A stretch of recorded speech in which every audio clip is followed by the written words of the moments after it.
Там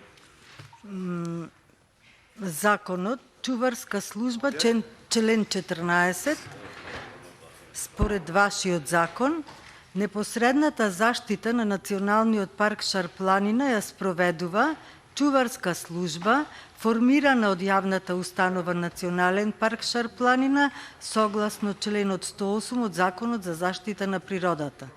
Чуварската служба особено ги врши работите на наблюдување и следење на состојбите со природните вредности на подрачјето на Националниот парк, врши надзор над спроведување на дозволените активности во Националниот парк, како и други работи кои ќе му ги довери, односно за кои не ги ќе ги овласти јавната установа Национален парк Шар-планина, особено под точка 2, навистина јас лично ништо конкретно не можам да разберам и многу е несериозно.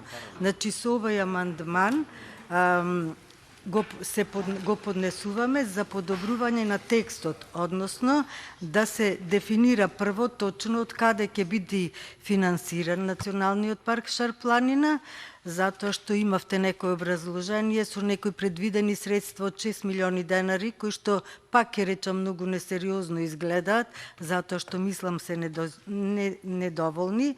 И второ, немавте дефинирано инспекцијски надзор во овој закон за управување и заштита на Националниот парк.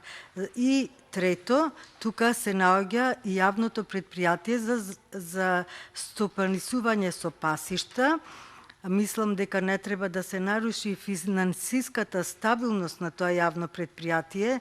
Знаеме дека Шар-планина поседува огромни природни вредности, многу богат биодиверзитет и затоа со овие амандмани предлагаме до објаснување, до дефинирање на законското решение за да се постигне на крајот целта валоризација на природните вредности со посебен акцент на биодиверзитетот. Меѓутоа, навистина овој закон требаше вие како министер да ги разгледате амандманите подробно и да ги прифатите сите овие амандмани од нас за прочистување на законот и за додефинирање на многу работи кои што се нејасни во вашиот закон.